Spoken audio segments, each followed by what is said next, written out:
রাজধানীর পান্থপথে একটি মুদি দোকানে প্রকাশ্যে ১ লাখ টাকা চাঁদা চেয়েছেন ছাত্রদল নেতা সৈকত।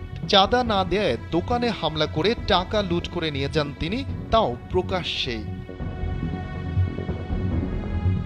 তবে মারপিটের ঘটনাটি রেকর্ড হয়েছে দোকানে থাকা সিসিটিভি ক্যামেরায়।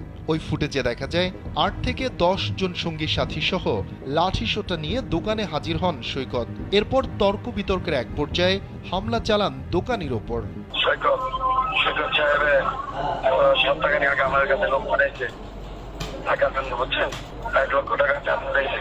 ও লাইট মাইট ভেঙে ফেলেছে। আমি তো দোকানে ছিলাম না, আমি তো মাইক খাই আহত অবস্থা ছিলাম দোকানে, আমি তো নিচে বইটা ছিলাম। আমার হিসাবে রেন্টের টাকা ছিল, নগদ বিকাশের টাকা ক্যাশ ছিল ৬০ থেকে ৬১,০০০ টাকা, আর ২টা মোবাইল ছিল। মোবাইল নিতে পারে নাই, চোরাচুরি করতে স্যার। ২টা মোবাইলে রেন্টের মোটামুটি ১.৫ লক্ষ টাকার মতো ছিল, ওই ক্যাশ টাকাটা নিয়ে গেছে স্যার। সংশ্লিষ্ট সূত্রে জানা যায় হামলাকারী হলেন ওবায়দুল হক সৈকত। তিনি ছাত্রদল ঢাকা মহানগর পূর্ব কলাবাগান থানার আহ্বায়ক। এসব অপকর্মের বিষয়ে সৈকতের সাথে মুঠোফোনে যোগাযোগ করা হলে তিনি জানান, দোকানদার নিজেকে যুবদলের সদস্য পরিচয় দিয়ে উল্টো তাদের উপর হামলার চেষ্টা করেছে। হামলা হয়েছে তারা তো আগে টিকাইছে ভাই। একটা মানুষ আপনি যখন 8-9 বাচ্চা করে যখন মারা হইব তখন আপনি কি করবেন?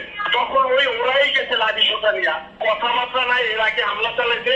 আর সে ৫ তারিখ আওয়ামী লীগের সাথে শোডাউন অবস্থায় তার ছবিও কালেক্ট করা হইতেছে। সে রামদানি ওইখানে প্রোটোকল দিতে, সে যুবদলের পরিচয় দিতে, সে যুবদলের কেউ না, সে আওয়ামী লীগের লোকজন ওইখানে দীর্ঘদিন ফুট দখল করেছিল। এদিকে সৈকতের এমন কর্মকাণ্ডের বিষয়ে জানতে চাইলে ছাত্রদলের কেন্দ্রীয় কমিটির সাধারণ সম্পাদক মোহাম্মদ নাসির উদ্দিন জানান, এই ঘটনাটি তিনি শুনেছেন। তার পরিপ্রেক্ষিতে একটি তদন্ত কমিটি গঠন করা হয়েছে।